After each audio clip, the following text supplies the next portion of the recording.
A las amigas y a los amigos de los medios de información, los saludamos en esta mañana del 28 de abril, a 72 horas de concluir el periodo ordinario de sesiones del Congreso mexicano. Y de verdad nos sentimos muy agradecidos con ustedes por toda la cobertura que le han otorgado a las y los senadores del grupo parlamentario del PRD.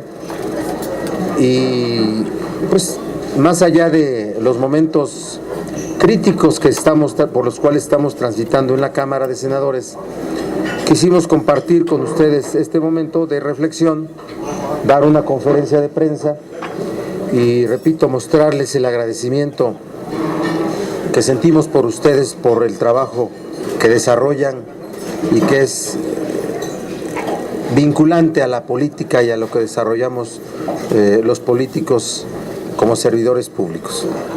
Bien, queremos en esta mañana fijar una posición que la vamos a estar desarrollando a partir de los siguientes 3 días.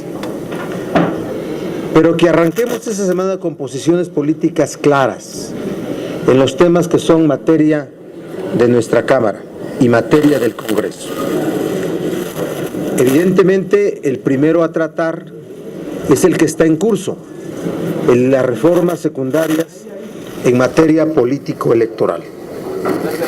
Nosotros exhortamos al PRI, a su grupo parlamentario, y al PAN y a su grupo parlamentario a que restablezcamos el diálogo para contar con una reforma política en leyes secundarias al 30 de abril y podamos cumplir con los compromisos que hemos asumido de que el Senado resolvería esto a más tardar el 30 de abril, pero con el tiempo suficiente para enviar la minuta a la Cámara de Diputados y que la Cámara de Diputados lo turnara a la comisión de dictamen respectiva y poder encauzar su discusión para llevar a cabo el primer periodo extraordinario de sesiones el día 7 de mayo,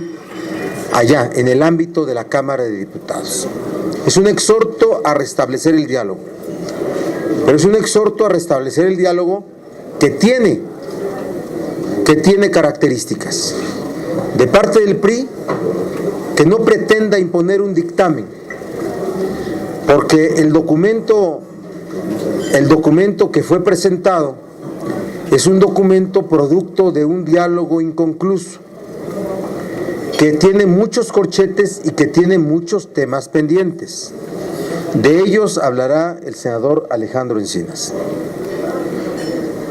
Que el PRI abandone y el gobierno federal abandone la pretensión de imponer como dictamen ese documento. Le falta resolver pendientes, pero creemos que son pendientes que ya están desarrollados en su discusión. No es que lleguen pendientes nuevos y planteamientos nuevos, ya formaron parte de la discusión previa y tienen que ser asumidos por el PRI y por el gobierno federal. De parte del PAN, no puede aparecer planteamientos que no se han hecho. No pueden aparecer cosas que, si bien pueden tener toda la importancia y hay que resolverlas, que hagan imposible la solución o la aprobación de una reforma en leyes secundarias en materia política para este periodo. Hay una discusión de interpretación. Yo opino, y para no incluir a mis compañeras y compañeras senadores, de que de no tener leyes secundarias al 30 de abril, estaríamos poniendo en grave riesgo al proceso electoral federal 2015 y los locales en 17 estados, 9 con gobernador. ¿Por qué razón? Lean los transitorios de la reforma constitucional en materia política y los artículos o el articulado que compone la reforma constitucional en materia política estará vigente solo cuando haya leyes secundarias vigentes. Como consecuencia, la implicación inicial es que el INE sigue teniendo las atribuciones que el COFIPE le da al IFE.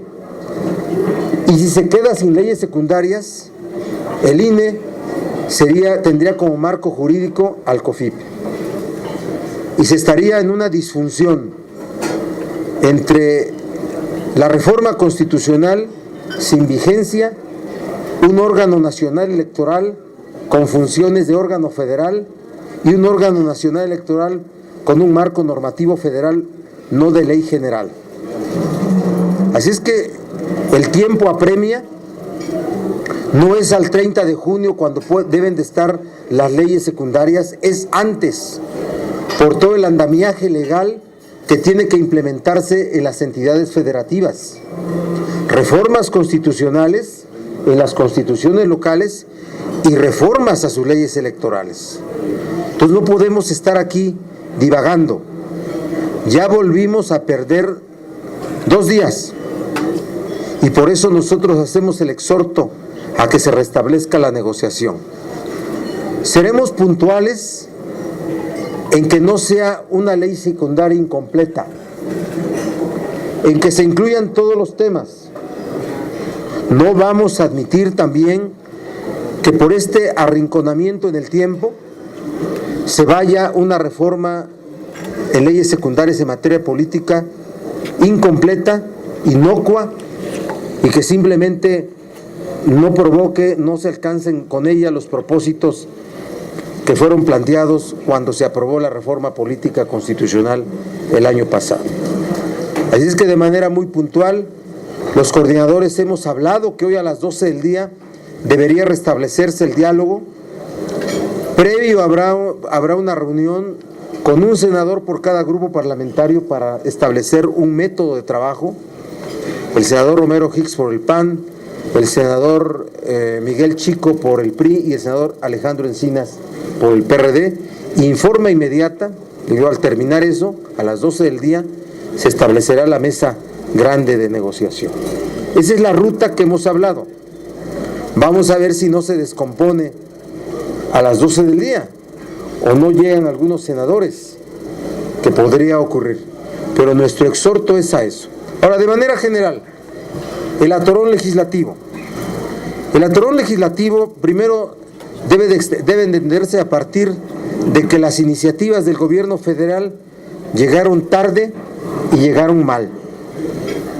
¿Recuerdan en enero cuando decíamos que no íbamos a perder un solo día y que el gobierno federal iba a presentar sus iniciativas en los primeros días del periodo de febrero, en el mes de febrero? ¿Cuándo llegaron? Primero la reforma energética, no ha llegado, Digo, para que no digan que después el Congreso y el atorón legislativo es el responsable. Tengo entendido que llegará mañana, pero solo para ser turnada a una comisión de dictamen en la Cámara que se elija como Cámara de origen. Será mañana o pasado mañana, o el lunes o el martes. Bien, la reforma en Telecom llegó el 24 de marzo. Se negaron a instalar mesas de negociación parlamentaria y quisieron abruptamente presentar un dictamen como si fuera de una comisión o de las Comisiones Unidas, cuando fue acreditado que no era así. La historia ustedes la conocen. Reforma política. Fue una reforma política que no tuvo iniciativa del gobierno federal. Los ingredientes legislativos fueron los presentados por las bancadas. Por cierto, el PRD fue el primer grupo que presentó su iniciativa sobre reforma política. Después el PRI y después el PAN. Y el gobierno federal condujo una mesa en la que participamos, ¿sí? Y que hoy llega al Senado. No nos apartamos que en todo gobierno, el gobierno federal, por cierto, tiene derecho de iniciativa el titular del Ejecutivo, y que desarrolla actividades de integración de las propuestas de todas las fuerzas políticas y que es conductor político. Pero es un conductor político que está haciendo las cosas fuera de tiempo. Fuera de tiempo. Tiene un grupo parlamentario mayoritario que tiene el control del proceso legislativo en las cámaras, es decir, no se pone en marcha la discusión sino hasta que ellos lo ponen así. Y es un poder ejecutivo, un gobierno que está actuando a destiempos para crear condiciones de apremio, condiciones de arrinconamiento y que se provoque estos atorones para sacar las cosas en los términos como ellos la están queriendo resolver. Así que son las posiciones que tenemos. En el caso Telecom, primero decimos, el receso se instala al concluir el día 30 de abril, pero los trabajos del Senado no pueden detenerse, no deben detenerse. No estamos hablando de irnos de vacaciones, estamos hablando de mantener el trabajo en el Senado y así debe hacerlo la Cámara de Diputados, estoy seguro que lo va a hacer, de poder desarrollar tantos cuantos periodos legislativos sean necesarios. El periodo que están hablando de junio para nosotros puede ser en mayo, Para nosotros puede ser en mayo. Que se ponga esta posición como la posición del grupo, lo que presenten, debemos de empezarlo a discutir. La Telecom debe reponerse la discusión, debe reponerse una reflexión profunda, debe tomarse en cuenta las opiniones de la sociedad, de intelectuales, de los grupos de interés, también, ¿por qué no? Pero desde luego de los grupos parlamentarios y de las y los senadores. No puede ser de otra forma. No puede ser de otra forma. Ahora la declaración del presidente de la Comisión de Telecomunicaciones o de Comunicaciones y Transportes de decir que el nuevo dictamen provendrá de la conjunción del documento de Javier Lozano, de Javier Corral y del gobierno federal, otra vez vean la intención de generar un asunto de encapsulamiento de este caso. Yo le he planteado a las gentes de gobierno que no se vuelvan a equivocar, que no intenten que en el Congreso se quiera instalar la pretensión de la imposición de los dictámenes. Este Congreso mexicano en esta época, la política en México no puede resolverse así.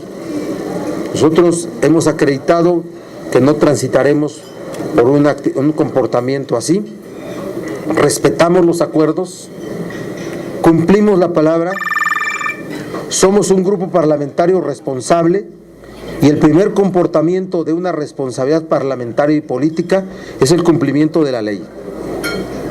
No puedes hablar de responsabilidad sin respeto y cumplimiento de la ley. Respetamos las mayorías porque participamos en el debate. Nuestra estrategia es debatir, debatir y debatir. Nunca pararnos de la discusión, nunca abandonar sesiones. No hemos tomado tribunas como nos quieren endilgar permanentemente comportamientos, sino es debatir y debatir y debatir. Pero le queremos decir a las mayorías de las que hemos formado parte, otras veces no, que las mayorías también cumplen la ley. Si una mayoría no cumple la ley, convierte su accionar político en autoritarismo y hasta en dictadura. No comportamientos dilatorios, de verdad, ya está acreditado quiénes son los de comportamientos dilatorios. Primero, los que no presentan las iniciativas a tiempo, ¿verdad? Las que las presentan tarde y mal porque las descontextualizan del marco constitucional. Hay que entrar a una discusión para contextualizarlas. Ellos actúan dilatoriamente, los que encapsulan procedimientos, los que llevan los dictámenes hasta el último momento. No nosotros por debatir no nosotros por exigir que se cumpla la ley. El cumplimiento de la ley no son acciones dilatorias. Yo les agradezco mucho toda la cobertura que nos han dado. Estamos, ¿verdad?, muy reconocidos por todo esto. Nos permiten desarrollar nuestro trabajo y nos permiten influir como queremos influir, solo en la discusión. Entonces, esa es la presentación de esta conferencia y le dejo al senador Alejandro Encinas los planteamientos de contenidos de la misma. Muchas gracias, senador Barbosa. Muy buenos días tengan todas y todos ustedes. Bueno, al igual que nuestro coordinador, y estoy seguro que el resto de mis compañeras y compañeros senadores, agradecer no solo la presencia en esta conferencia de prensa, sino el acompañamiento que nos han hecho a lo largo de esta legislatura, del periodo ordinario y de seguramente los periodos extraordinarios que se avecinan. Porque como bien ha señalado el señor Barbosa, estamos a 62 horas de que concluya el periodo de sesiones y en esas 62 horas habría que construir un acuerdo para que las 3 leyes que se derivan de la reforma constitucional estén listas. La Ley General de Organismos y Procedimientos Electorales, la Ley General de Partidos Políticos y la Ley General de Delitos Electorales. Como hemos venido informando, no solamente presentamos con mucha anticipación estas 3 iniciativas por parte del PRD, sino que además incorporamos otras, la de medios de impugnación y la que se refiere a propaganda gubernamental. Y en todo esto hemos venido sosteniendo un debate desde el mes de marzo en la idea de construir un acuerdo en donde haya certeza del alcance de estas resoluciones. Por supuesto, como ya es del dominio público y les informamos el propio sábado, pues el avance que se había logrado en la mesa de discusión que acordaron las juntas de coordinación política del Senado y de la Cámara de Diputados junto con las direcciones nacionales no concluyó. Y de ello derivó un documento pues que no contiene en primer lugar la conclusión de un debate, el nivel de acuerdos alcanzados, y no hay precisión todavía en ese documento de los corchetes existentes. Nosotros presentamos desde la semana pasada con toda precisión, una vez que recibimos el documento, 38 observaciones a la Ley General de Organismos y Procedimientos Electorales puntuales de temas que consideremos importantes, temas de fondo. Junto con esas 38 fueron acompañadas de 28 observaciones en materia de temas de fondo, de forma, errores que traía ese mismo documento. En materia de la Ley General de Partidos Políticos hicimos 28 observaciones de fondo. Y en materia de delitos electorales, pues prácticamente con la entrega de las observaciones finales que hicimos el sábado, hay un dictamen que puede prosperar, que fue elaborado en la Comisión de Justicia, donde participó tanto el presidente Roberto Gil, la secretaria Arely Gómez y por los aportes el senador Manuel Camacho y también retomando las observaciones de la senadora Dolores Padilla.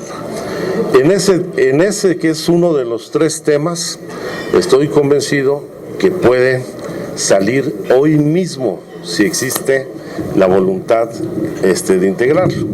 Aunque por supuesto, como son transversales toda esta legislación, hay que resolver los principales problemas.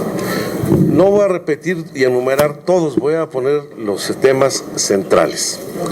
La diferencia fundamental con el Partido Acción Nacional es que quiere rediscutir el modelo, el diseño del modelo electoral en el país, el cual pues fue una discusión que dimos durante la reforma constitucional cuando se pretendía establecer un modelo electoral plenamente centralizado, en donde buscando evitar el secuestro de los órganos electorales locales de los estados, se pretendía establecer un órgano nacional que organizara y llevar a cabo las elecciones federales y locales en todo el país. desde la elección de, por supuesto, la presidenta, senadores, diputados federales, hasta la elección del municipio más pequeño de México. Esto entró en contradicción, evidentemente, pues con las facultades constitucionales y soberanas que tienen los estados para resolver sobre su régimen interior. Y de ahí se derivó pues un modelo mixto en donde se fortalecieron atribuciones de la autoridad nacional. Y ustedes recordarán, se le dotó al INE de la facultad de nombrar a los órganos políticos electorales locales, se le otorgó la facultad de atracción o de delegación de facultades en el proceso electoral. Y hoy, por ejemplo, en la propuesta del PAN quiere insistirse por la puerta de atrás en que los órganos locales sean órganos subordinados al Instituto Nacional. Lo cual, pues también en ese esquema visto, pues es un poco incongruente, porque ya el propio nombramiento de los órganos lo hará directamente el INE, y el acuerdo que tenemos es que tendrá que hacerlo antes del primer día de octubre, para que tengamos en todas las entidades, particularmente donde habrá elecciones locales y concurrencias con las federales, pero habrá en todos los estados autoridades locales nuevas. Ese es el aspecto conceptual más importante. ¿Hay coincidencias con planteamientos del PAN? Sí, por supuesto las hay, particularmente en toda la regulación de medios de comunicación, el derecho de réplica y la precisión de los tiempos para que la propaganda aparezca, sea sustituida en los medios de comunicación y otros temas. ¿Cuáles son las diferencias fundamentales con el PRI? Pues como siempre, el tema fundamental de la equidad en la contienda y lo que es el manejo de los recursos. Y aquí tenemos que retomar desde los acuerdos de la chequera única o la auditoría en tiempo real del manejo de los recursos, hasta analizar los mecanismos de contratación de la propaganda en espectaculares, la no utilización de utilitarios, la prohibición de dádivas, y hay planteamientos encontrados en materia de financiamiento. Este es de los temas siempre más polémicos, por eso lo planteo. Nosotros hemos insistido en que todo el financiamiento en las campañas y de los partidos sea estrictamente financiamiento público, más las aportaciones que los militantes o representantes populares de los partidos establezcan en sus estatutos. El PAN quiere reconocer el financiamiento público y privado, incluso aceptando el financiamiento privado suficiente con el solo límite del tope de gastos de campaña. Y el PRI ha señalado, por ejemplo, que dentro de las aportaciones que pudieran recibir los partidos, estuviera la que hicieran sus organizaciones sociales, lo cual es totalmente contrario a lo dispuesto en la Constitución, porque los partidos políticos no tienen organizaciones sociales. La afiliación a los partidos es individual y voluntaria, y no puede haber pues donaciones de los sindicatos o de las organizaciones campesinas a ningún partido. Pero incluso llegó a proponer la posibilidad de donaciones anónimas, siempre y cuando no rebasaran el límite establecido en la ley, pues lo cual es un absurdo, porque esto pues contraviene no solamente los asuntos de transparencia, el ejercicio de los recursos, sino pues también la política de compartir a fondo pues la presencia de recursos de dudosa procedencia, por decirlo en el mejor de los términos. Entonces, nosotros estamos en condiciones de desahogar todos y cada uno de estos temas. Por supuesto, con prioridades. Dentro de las 38 observaciones hay distintos rangos de importancia. Uno fundamental para nosotros es eliminar la subrepresentación que se establece en los congresos locales a los partidos que aún y logrando el porcentaje mínimo de registro establecido en la ley, se les quiere negar el acceso a la integración de los órganos de representación, lo cual viola un principio constitucional básico, que es que no solamente se debe de cumplir un porcentaje para mantener el registro, sino que eso garantiza la integración plural de los órganos de representación y establece una subrepresentación de hasta el 8%, pues implica que por lo menos en 17 estados habría un bipartidismo plenamente claro, ya sea con el PRI y el PAN o el PRD y el PRI, etcétera. Entonces, son de los temas centrales en donde habrá otros temas de discusión. Uno, por ejemplo, que ya se había acordado y no viene en el documento, fue el de la prohibición expresa del prorrateo en los gastos de campaña, donde el acuerdo queda explícito es su prohibición y no ven en el documento que hizo circular el PRI. Son cosas como estas las que tienen que retomarse. O también asuntos como la propuesta del PRI y del PAN de incrementar de 60 a 90 días las campañas de diputados federales cuando sean concurrentes con la elección presidencial, que es un tema ligado justamente al prorrateo de los gastos de campaña. Vamos a comprar uno mejor ahí como el de Milenio. Entonces, podemos hacerles llegar, por supuesto, todos los documentos para que ustedes los tengan, pero estamos en condiciones, lo hemos estado siempre en condiciones de ir a este debate en particular, y si en las próximas 62 horas existen las condiciones, bueno, 61 con 50 minutos, 55 minutos, para que no haya letras chiquitas. Miren, nada más quiero concluir diciendo esto. Lo que está en juego, no solamente son las reglas a partir de las cuales se realizan los procesos electorales, sino a partir de cómo se integra la representación política, la representación popular y se ejerce el poder en el país. No es un asunto menor. Ese es un asunto de fundamental importancia porque esto deriva de la forma de integración de los órganos de representación y del gobierno. Estamos hablando que esto regulará desde la elección presidencial hasta las elecciones municipales. ¿Tiene que ser una ley general? Sí. Que siente las normas mínimas básicas a las que deben sujetarse los procesos electorales federales y locales, que se homologuen las normas básicas, dejando, por supuesto, tratándose de una ley general, a los estados de la República, en ejercicio de su soberanía, la posibilidad de que a partir de esas normas, que serán aplicables en todo el país, atiendan sus propias particularidades.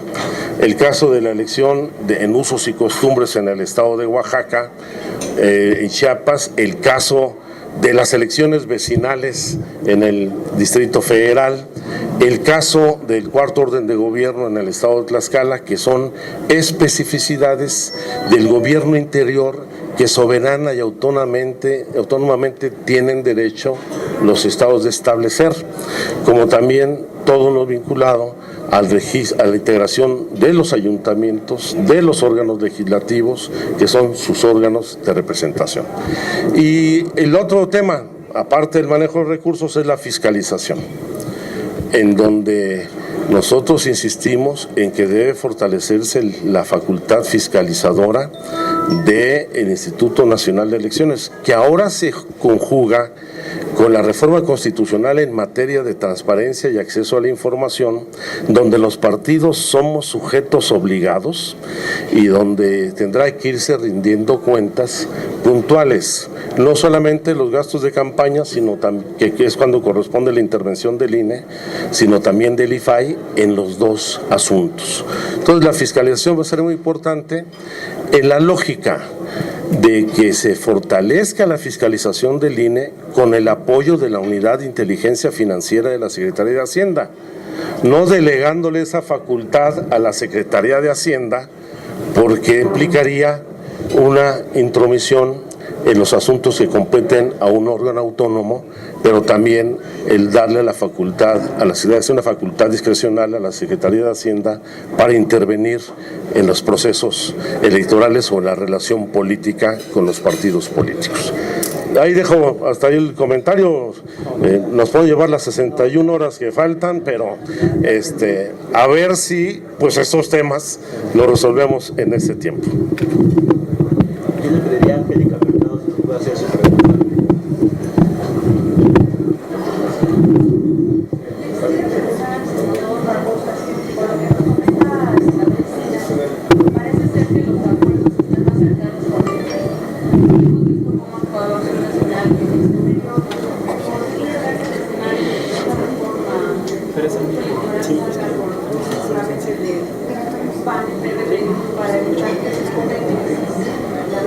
¿PAN y PRD o...?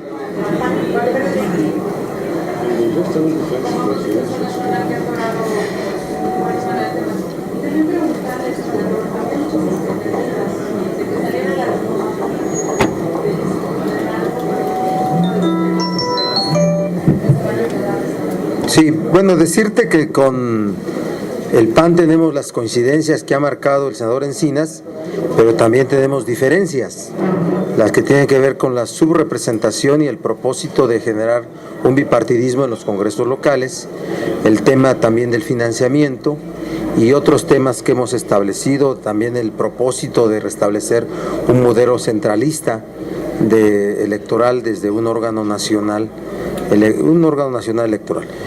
Con el PRI tenemos muchas más diferencias, ¿sí?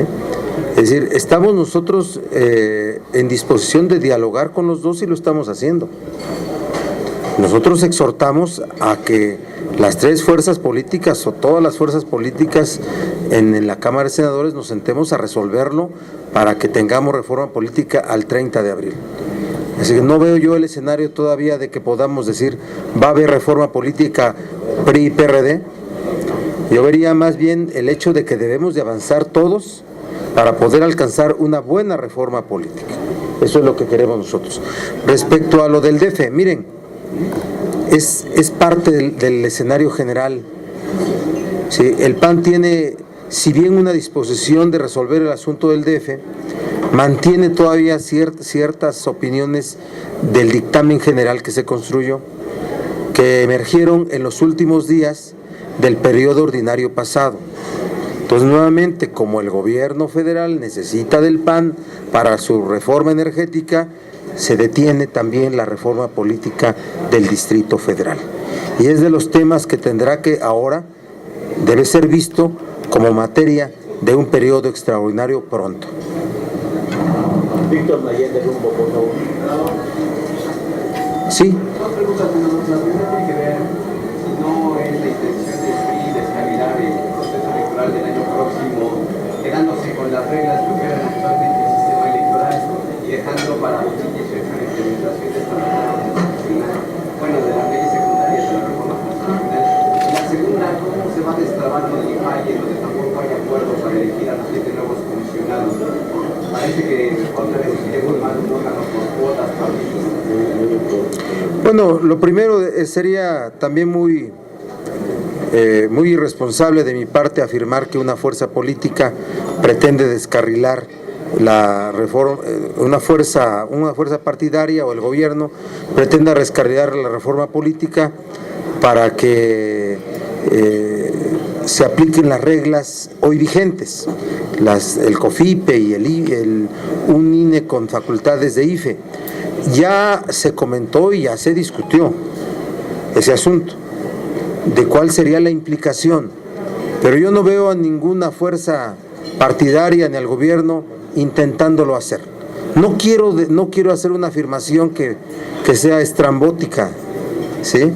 Sino que hay que actuar también con responsabilidad en este momento. Y respecto de lo del IFAI, miren, hay un procedimiento legislativo.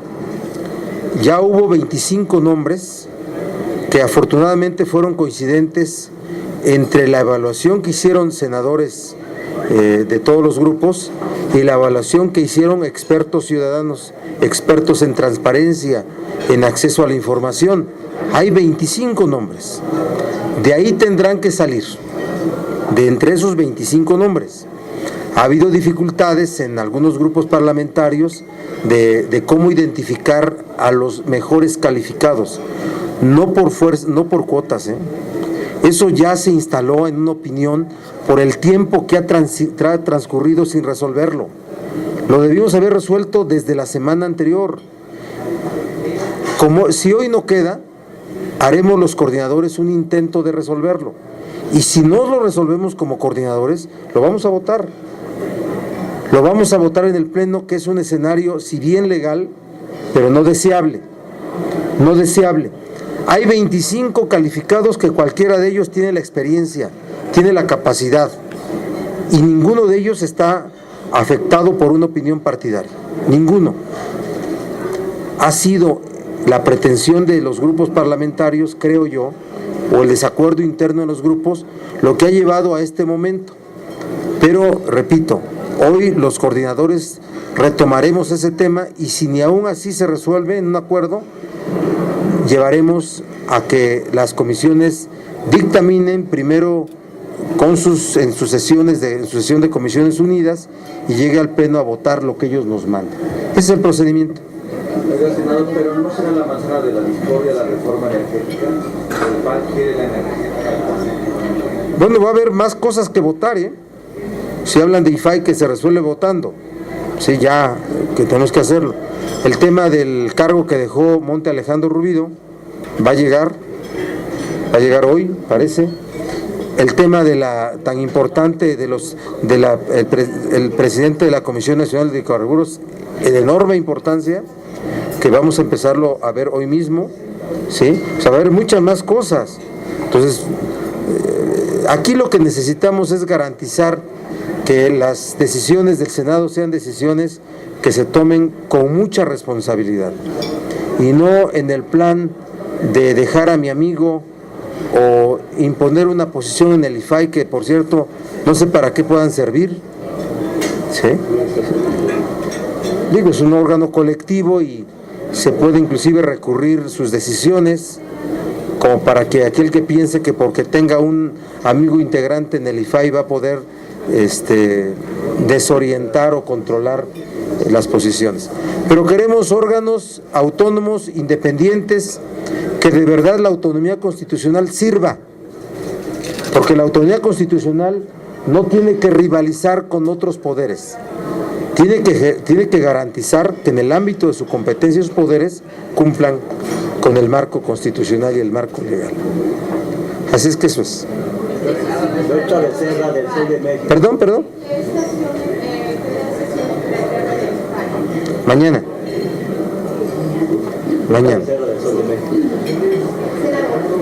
Si bien hasta el 30 de julio tiene el Senado en este caso para caminar la sacada de la reforma electoral, no es una camisa de fuerza estas 61 horas que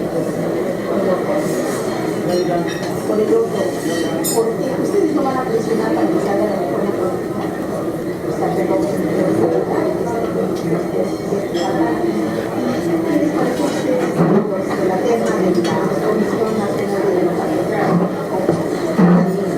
Primero, no debe ser vista como una camisa de fuerza a la que hay que ajustarnos. Hay interpretaciones. Pues esperémonos hasta el 29 de abril para que estén en vigor las leyes secundarias en materia político electoral, porque el límite es el 30 y porque a partir del 30 se cumplen los 90 días previos a que arranque el proceso electoral el 1 de octubre. No. ¿Con qué facultades el INE va a empezar a construir toda la infraestructura electoral? Entonces hay que tenerlas como mandato constitucional, porque así está en uno de los transitorios de la reforma política, la reforma constitucional política, el 30 de abril. Hay que asumirlo. No podemos ahí dudar de esa obligación. No podemos dudar. Asumámoslo así, Berta, porque si ahorita yo hago una declaración que varíe de eso, dejamos que el PRI y el PAN se tomen su tiempo y no queremos que ellos sigan dilatando este asunto. El PRI y el PAN, ¿sí? Y respecto de la terna, nos preocupa, sí nos preocupa, las facultades que otorgaron en la reforma constitucional en materia energética a la Comisión Nacional de Hidrocarburos es enorme, y yo de este asunto quiero que nos opine la senadora Dolores Padierna. Bueno, están discutiendo en este momento la Comisión de Energía, la terna. No hay que hablar de terna, en realidad quieren ratificar al actual presidente de la Comisión Nacional de Hidrocarburos, el señor Cepeda, que además no cumple los requisitos que establece la Constitución para un nombramiento de esa naturaleza. Como bien se dice, la Comisión Nacional de Hidrocarburos recobró una importancia mayor en sus facultades, autoriza la ronda cero, autoriza las licitaciones para todas las petroleras privadas, autoriza la migración de contratos públicos a privados, establece el Centro de Información Estratégica Geológica de México, entre unas facultades inmensas. Requiere de geólogos, requiere de ingenieros petroleros, de petroquímicos, de gente especializada que entienda de hidrocarburos, y ninguno de los tres cubren el perfil. Lo más grave es que el actual titular de la Comisión Nacional de Hidrocarburos ha actuado contra Pemex, no de ahorita, sino desde hace tiempo. Él fue propuesto por Georgina Kessel y por Jordi Herrera, y tiene una estela de corrupción y malas decisiones que han perjudicado mucho a Pemex. Y lo más desafortunado recientemente son sus declaraciones, diciendo que como él o la institución no tiene capacidad, tiene que acudir al extranjero para las consultorías, lo cual nos parece verdaderamente inaceptable.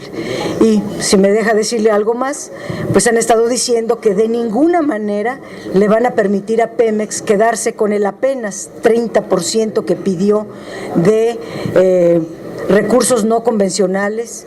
Está Pemex pidiendo apenas el 30% de estos recursos, que es la reserva del futuro. Están dejando el 70% a los privados, y aún así el titular, uno de los que va a tomar la principal decisión, es que Pemex ni piense que se va a quedar con ese 30%. Con funcionarios así, pues a México no le puede ir bien. Claudio. Gracias. Coordinador, quisiera preguntarle su opinión sobre el desplegado que publica el cineasta Cuarón cuestionando al presidente Enrique Peña Nieto sobre el tema de la reforma energética. Si creen que el Ejecutivo le debe responder, y qué importancia tiene que un personaje con este foro, este nivel de foro internacional, cuestione también la reforma energética. Y al senador Encinas preguntarle, de aprobarse o de mantenerse la pretensión del gobierno federal de que saliera el documento como lo están planteando en el tema de la reforma política, ¿se mantendrían las mismas condiciones que llevaron a Peña Nieto a la presidencia, prorrateo, tema de gastos de campaña y publicidad? Y preguntar dónde va a quedar finalmente el tema de la determinancia. Empieza tú y cierro yo. ¿Ya? ¿Es la última? No, de quedarse como está, estaría peor, porque será un galimatías entre las competencias nacionales y locales, habría invasión de las mismas, habría una profunda incertidumbre del alcance, los criterios para la atracción o para la delegación, en fin, yo creo que es imposible. Un documento en su condición actual sería el caos electoral, tiene que atenderse de manera integral para que se garantice el objetivo de la reforma constitucional. Hoy no se garantiza así. Y la determinancia, lamentablemente, pues ya quedó establecido en la Constitución sobre las causales de nulidad, que quedó peor que lo anterior. Ya no solamente es si es determinante o no en el resultado, sino que tienen que conjugarse varios factores. Uno, que se haya actuado con dolo. Dos, que la diferencia sea, en el rebase de tope de gastos de campaña, sea mayor al 5% de la votación. O sea que hay un 5% de margen para violar la ley. Y por supuesto que la diferencia entre el primero y el segundo lugar sea mayor al 5% de la votación. O sea, son los criterios que están considerando como determinantes, con lo cual prácticamente pues, nunca se va a anular una elección. Tendrá su aterrizaje, pero el referente está en la Constitucional. Nosotros, recuerden, hicimos el señalamiento muy puntual. No puede haber silencio del Ejecutivo ante una manifestación de cualquier mexicano, pero también hoy de un mexicano muy destacado a nivel mundial. Entonces no puede haber silencio. Seguramente habrá contestación de algún funcionario relacionado con el tema energético, pero le tocaría al Ejecutivo de manera precisa dar respuesta a los planteamientos. Los planteamientos son de alguien que está pensando en México, desde fuera está pensando en México. Y claro que nosotros coincidimos con el esquema del manifiesto, de lo que está planteando, porque inclusive lo hemos hecho nosotros. Revisen cada una de las preguntas y sus contenidos son planteamientos en los que hemos coincidido. Es un asunto solamente de gravedad. De gravedad, la atracción. Senadores, buenos días. Yo les quiero preguntar en relación a lo siguiente. En la prensa extranjera, en particular la de Estados Unidos, se ha manifestado mucho desencanto por lo que ha sucedido con las reformas estructurales en México. Se dice que se van a realidad de poco impacto, tanto para captar inversión extranjera como para fomentar la actividad productiva nacional. ¿Qué nos podrían decir? Bueno, lo primero decir que en el Senado y el grupo parlamentario del PRD no ha asumido comportamientos dilatorios ni obstruccionistas en el proceso legislativo. Ya mencioné cuál es el primer elemento responsable de que estemos en esta crisis de fin de periodo: la presentación de las iniciativas tarde y mal. Aprobamos finalmente la reforma secundaria en materia de competencia, que es muy importante para poder dotar a todos los factores económicos de una regulación que permita una competencia sana, y la calificamos de buena ley. Hicimos múltiples reservas, pero la calificamos de buena ley y la votamos en lo general. El tema de Telecom, ¿sí?, también es un asunto de regulación de telecomunicaciones y radiodifusión que se descompuso por la estrategia que se tomó para poder resolver este tema. Así es que la opinión de los extranjeros, vista desde fuera también, es la opinión de los inversionistas que quieren tener un escenario de oportunidad y presionan a través de los opinadores, ¿sí? Pero hay que tener en cuenta que primero hay que tomar la opinión de los mexicanos, ¿sí? Porque si no, pues estamos sujetos a la opinión de los inversionistas extranjeros, que ellos quieren venir a invertir donde hay ganancia, donde hay negocio. Así es que, con mucho respeto, sin descartar, sin hacer a un lado la opinión de la prensa extranjera, de los gobiernos extranjeros, aquí tenemos que resolver las cosas con una opinión de mexicanos. Y yo valoro así las cosas y le doy importancia a todo.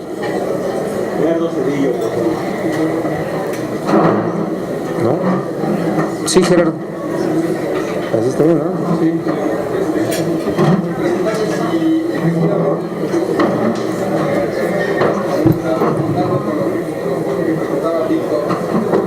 No se percibe como un plan miner del gobierno, no llegar a acuerdos, al final de cuentas, dejar las cosas como están. No quieren sacar la respuesta, sí, es para no quieren sacar. Para que aguanten, y sí, efectivamente se está operando como un enfoque no está, tratar de ajustarlo ahí, pero las reglas en ese momento las ofrecen al gobierno, para 2015. No pensamos que normal pudiera hacer esa estrategia. Mira, te respondemos mañana, ¿no? ya que veamos si llegaron con voluntad o no, o con qué intención. ¿Te parece, Gerardo? ¿Sí? Nuestra última pregunta, Claudia Flores. Yo solo quiero preguntarle dos cosas. Una, si al final de cuentas no llegan a una negociación, a una presión de las leyes secundarias en materia político-electoral, como ustedes dicen, debe aplicarse en los actuales, ¿eso significaría de por sí el fracaso de la reforma constitucional? Porque finalmente el objetivo era que el señor Nova sería un fracaso. Independientemente de eso, preguntarles también, ¿por qué Mayo, por qué adelantar o por qué traer una fecha más adelantada de lo que había planteado antes de hacer? Está bien,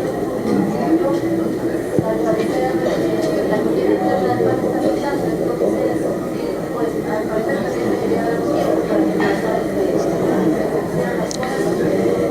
Mira, si no hubiera reforma política, ni al 30 ni a tiempo, claro que sería el fracaso de la reforma constitucional en materia político-electoral. Sin duda que sí.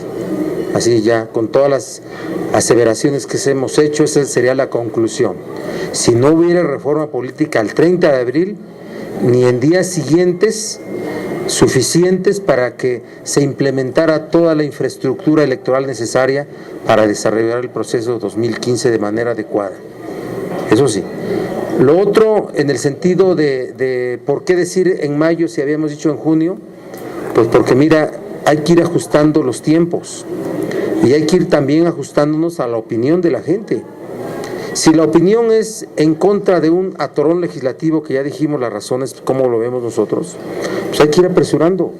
Y el PRD siempre cumplirá sus acuerdos, pero estamos en la disposición, primero, de que el Senado no pare el 30 de abril, que continúe trabajando en la dictaminación, y si es posible llevar a cabo periodos extraordinarios en mayo, adelante. Si es hasta junio, ¿sí? ¿Me explico?